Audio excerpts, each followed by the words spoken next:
so this is probably going to be a quick word. Probably one of the quickest word I release, I hope. I don't plan to be long before you.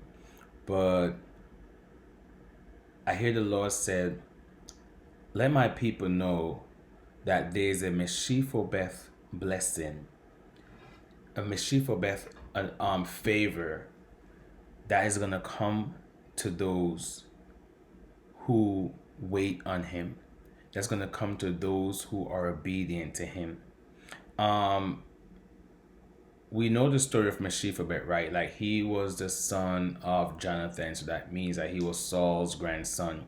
And there was a helper like a caretaker, a babysitter, that was assigned to him. And when she heard that, Jonathan died and Saul died, that she began to run with Mephibosheth. He was like 5 years old. She began to run with him in her hands, right? And out of fear, because she thought that they were going to come for him next. So, because if anything, he would have been like the next person in line to sit on the throne biologically, right? So she began to run with him, and when she began to run with him, he fell and became crippled. Then I'm going to stop right there. I'm going to go into what God specifically said. God wants me to tell you that who God has assigned to bless you is inquiring about you. Who God has assigned to bless you is inquiring about you now, and they are not going to be deterred by what they hear or what they heard about you. Yes, like Mephibosheth, who was dropped and left crippled emotionally, mentally, and even physically.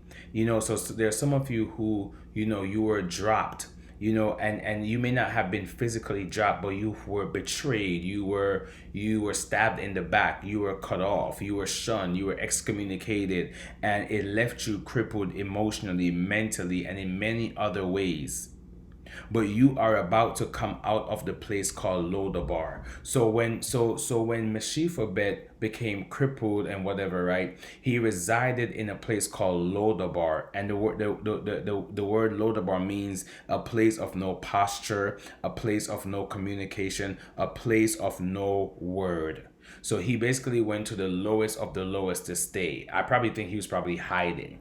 He went to the lowest of the lowest to stay. And I hear God said that, there are many of you who, because you were hurt, because you were dropped, because you were cast aside, because you were misunderstood by people, by family, by your church, you have went into a place of isolation. You wanted to be forgotten about. You do not want to be seen. You didn't want to be heard. You just want to stay by yourself. You went into a place of isolation. But God, just like King David began to ask. He said, is there anyone from the lineage of Saul and Jonathan who that I can favor, who I can bless? You are in your place of LO-DEBAR, you're in your place of isolation, but God, who God has assigned to bless you, is inquiring about you right now. And you are about to come out of your place of no word, your place of no posture, your place of isolation. You're about to come out of your LO-DEBAR, and you are about to be seated at the king's table. This is the last season you will find yourself in LO-DEBAR. This is the last time, the last year that you will find yourself in LO-DEBAR. When King David asked about Mephibosheth, so he went to his servants and he asked about Mephibosheth, right? And they began to list out Mephibosheth deficiencies. Oh, he's crippled. Oh, he lives in poverty. So they began to list out everything that was bad about Mephibosheth. I guess I don't know if their intention was to get David to be like, hey, what do you want to do with a crippled man that lives in a place called LO-DEBAR? Like, why are you even asking about him? Like, you're the king. And David did not allow what he heard about Mephibosheth to stop him from sending for him. David sent for Mephibosheth anyway, and he blessed him.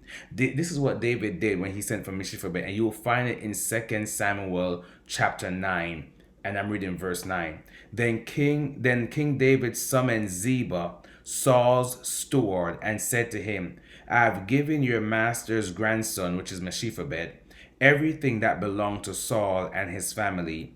You and your son and your servants are to farm the land for him, bring in the crops, so that your master's grandson Mephibosheth may be provided for. And Mephibosheth, the grandson of your master, will always eat at my table. So despite what David heard, they listed out his deficiency. They listed out Mephibosheth's deficiency. But David sent for, he sent for Mephibosheth anyway.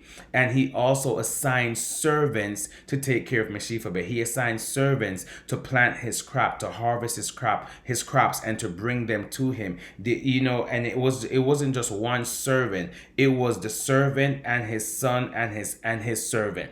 So Ziba was a servant to Saul, right? And Ziba had sons and he also had servants. David commanded all of them to now serve Mephibosheth, the crippled one that lived in a place called Lo-DEBAR. So who God has assigned to bless you. They're inquiring about you right now, and there are people that are listing out your deficiency. Oh, she's too angry. Oh, he's too miserable. He's not making any money, or oh, he's not anointed enough, or oh, he can't pray, or oh, and they're listing out your deficiency. But God is about to bless you anyway and shift your position. There's a shift coming to your position where you will move from the place of Lo-DEBAR and you'll be seated at the king's table, and there will be those that spoke of your deficiency. They will serve you because God will command them to do that. Get ready to come out of your Lo-DEBAR and get ready to be seated at the king's table, because the Lord has sent someone to inquire about you, and they're about to send for you. Be blessed.